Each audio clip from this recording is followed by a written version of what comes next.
I just turned 30 years old. I spent my 20s working on some of the biggest podcasts and radio shows in the country, and now I'm going out alone in my 30s. Here is everything I learned in my 20s and how you should apply it in your life. Here's a catchphrase you better learn for your adult years. Hey buddy, got a quarter? What's up guys, Mike here. Welcome back to my channel. For more videos like this, hit the subscribe button. Let's get into it. Okay, I have put together a list of the main things I've learned over my 20s and how I'm applying them in my 30s. This is actually from a blog post I did over on my Substack. You can find a link to it down below, but basically you can read it or you can watch it here. These are in no particular order, but these are just a few things from someone who had a reasonably successful career in his 20s and is now like starting again in his 30s. These are like all the lessons I'm really going to hold on to in my 30s. So number one, stop doing shit you don't want to do. This one is pretty self-explanatory, but it's actually a lot harder than it seems. I spent a lot of my 20s doing stuff that I just didn't want to do,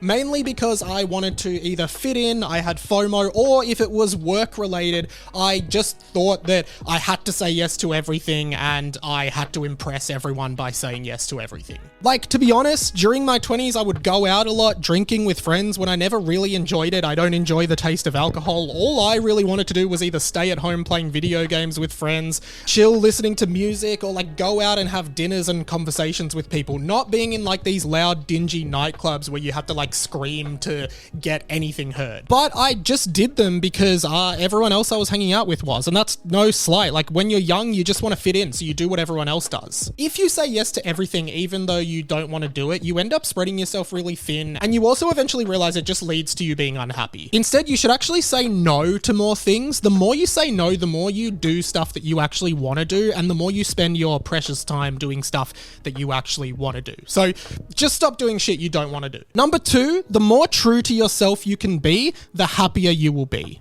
Hey, what's going on? How are you? Yeah. Oh, it's just me, Stewie.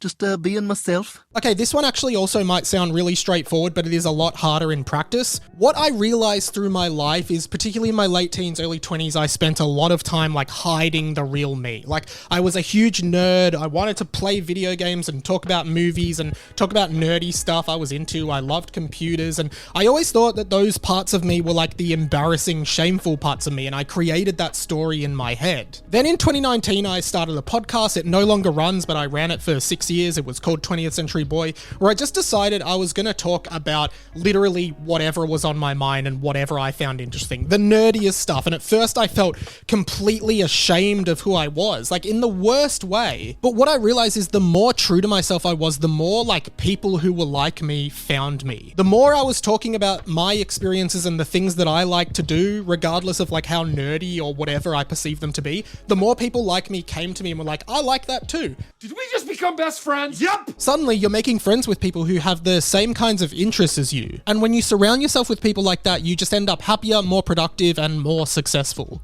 Embrace yourself, shake off that shame, and just be exactly who you are, because you are never going to be happy pretending to be someone you're not. Number three, your parents are probably right. Now, son, on your first day of school, I'd like to pass along the words of advice my father gave me. Homer, you're dumb as a mule and twice as ugly. If a strange man offers you a ride, I say take it. I say this one because I spent a lot of time in my 20s like resenting my parents for like perceived childhood injustices. And I mean a lot of my 20s, and it's a waste of time. Harboring this resentment for family or parents or holding grudges for anyone is just dead weight on you. Actually maturing is realizing that your parents are just people too, they did their best, and they are as equally as flawed as you. You don't expect anyone to be perfect, so don't expect your parents to be as well. I'm telling you now, the quicker you let go of this resentment for your parents, the happier you will be and the more enriched your relationships with them will be. I thought that my parents were wrong about everything when I was a teenager, when I was in my 20s, but looking back now at age 30, I completely understand everything they were saying, and I totally get that they were right about pretty much everything. Move on from hating your parents or being like a teen rebellious kid. Just grow up, forgive your parents, and get on with them because they care about you more than anyone else. Number four, be content with your life or you will chase a high forever. Lily has no idea I'm high. You're high? This was probably the hardest one I had to learn because I feel like for most of my 20s, I was on this like hamster wheel, hoping that one day I would like explode in popularity and like universal acclaim. I wanted to be the most well-liked person in the world. I wanted everyone to think I was awesome. I wanted to be considered the best and the funniest person ever. And literally everything I did was in search of that goal. Problem is that that is an unattainable goal. Only when I like stopped and looked around at what I had achieved and what I was doing, and that there were so many people who probably would have loved to have been doing what I was doing for work, did I realize that I didn't have to chase that anymore. And this isn't just in like work and accolades, but it can also take form in like all these kinds of addictions, whether it be like drugs, alcohol, sex, porn, all of this stuff that just genuinely holds you back. The quicker you just accept that like you are okay as you are and are content with who you are and who you are becoming, the quicker you can stop wasting time chasing unattainable goals. Because even if you do get to the goalpost, which I thought I did multiple times, the goalpost will move again and you will never get there. You'll chase it for the rest of your life. So stop chasing it. Number 5, if you want something to happen, you have to make it happen. This one is a tough learning, but when you actually think about it logically, then it just completely makes sense. The only way to truly fail is by taking zero action. If you take zero action, then you are guaranteeing that what you want will never happen. The alternative to that is just take some action every day to try and make what you want to happen happen. If you've read this book, Atomic Habits by James Clear, you will know that life works in compounding returns. Each little habit every day incrementally adds up either positively or negatively in your life. I would suggest that every day you try to do something to bring yourself closer to your goals. I have other thoughts around this with anxiety preventing you to start for another video, but generally speaking, stepping into the anxiety is the best thing you can do, and I encourage you to step outside your comfort zone to reach your goals. Don't let anxiety and fear stop you from doing what you want to do. Number 6, if you're depressed, it's your brain telling you you need to change stuff. Yeah, you've got to help us, Doc. We've tried nothing and we're all out of ideas. Okay, I'm going to be careful about this one because I realize that it is much more complicated than that. But as a general rule, when you are depressed, you should definitely take a minute and reflect on what am I doing in my day-to-day life every day. Ask yourself, am I drinking water? Am I exercising? And by exercising, I mean literally like going outside for a half-hour walk. In my early 20s, I was constantly depressed. I was unmotivated. I felt like I had no direction. I had no idea what I wanted to do. I constantly felt like a failure, but instead of changing variables in my life, I just wallowed in my own sorrow. I didn't go to therapy. I was on social media all the time before bed. I didn't read any books. I did nothing to try and get myself out of this slump. I just accepted that this was me and blamed everybody else. Stop doing that. Just accept that if you are constantly feeling depressed, just take that as an opportunity to reflect on what you're doing and make incremental changes every day to try and better yourself and get out of that slump. Number 7, and this is probably my favorite of the bunch, it's people don't perceive you the way you perceive yourself. I beg of you, please forgive me. I'm not going to speak about this with shame, but in my mid-20s, I had an enormous mental breakdown which led to me ending up calling a crisis line. My thoughts had become really warped and convoluted. I was genuinely an emotional wreck. I couldn't function at all, and I called a crisis line for help. It was a build-up of anxiety and self-loathing and confidence issues and all of this stuff, and I felt as though everyone was watching me and judging me, and I just couldn't handle it anymore.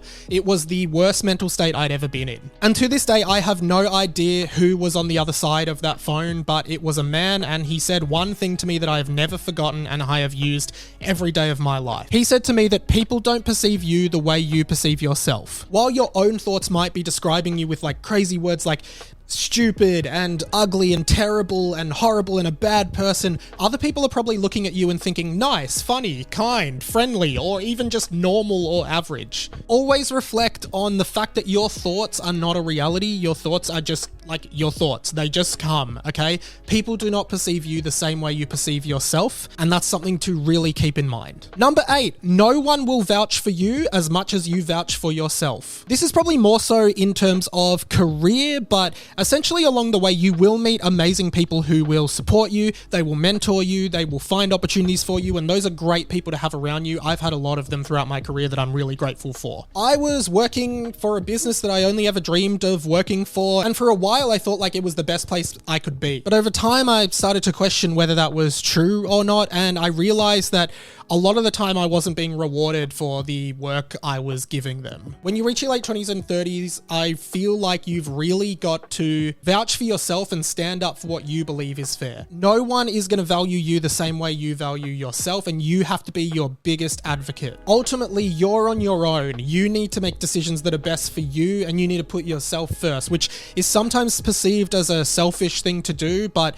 it is so true. Number 9, everyone is equally as insecure as you are. They just don't show it the same way as you. In my late teens and early 20s, I genuinely thought that everyone else had everything together, knew exactly what they were doing career-wise, life-wise, relationship-wise, and had no doubts ever. I thought that I was the weird one because I felt directionless, unmotivated, existential, and nihilistic. I had body image issues and still deal with that. I had mental health issues, and I just thought that I was the odd one out and I was the weird one. Over time, as I started being more open about these feelings with friends, I realized that I actually was in the majority of people who have this exact same experience. Everybody feels like an imposter. Everyone is making it up as they go along. I certainly am. I have no shame in admitting that. And instead of wallowing in your own insecurities, embrace your insecurities, talk about them with your friends. You will become closer with your friends. You will become closer with strangers, and you will connect with people so much more when you open up and realize that we are all insecure. Number 10, this is the last one, another very important one, but they all are. Social media is almost certainly the thing that is fucking up your life. I am a millennial. I was born in 1994. I was on MySpace, Facebook, Snapchat, all of that stuff from like the late 2000s. Nothing good has come out of this stuff for me. Nothing. Humans did not evolve to constantly see what everyone else was doing and act like they are all a celebrity and putting out your best moments to everyone. Everyone is having shit moments during their day, they just don't advertise it, so that makes you feel like you're the odd one out. Social media is definitely contributing to you feeling depressed, to you feeling jealous, and it is definitely altering the chemistry of your brain. That is literally a fact. Remove the apps from your phone. If you need to check them once a day or something, use the browser versions. Stop using TikTok right now. The thing about TikTok is it's like a buffet, all you can eat style content generating thing. The thing about buffets is there's a lot of variety, but all the food is pretty average. Put your phone down and spend time alone with your thoughts every day. Reflect, keep a journal. I keep one on my laptop. Ring your friends on the phone, or better yet, organize to hang out with them in person with no phones. On social media, you're treating your brain to constantly seek instant pleasure. It's the same as like watching porn or shooting up heroin. You're not letting your brain process stuff, and you're not teaching yourself to delay gratification. I still struggle with this, but honestly, like deleting the apps off my phone has been a huge thing for me. It has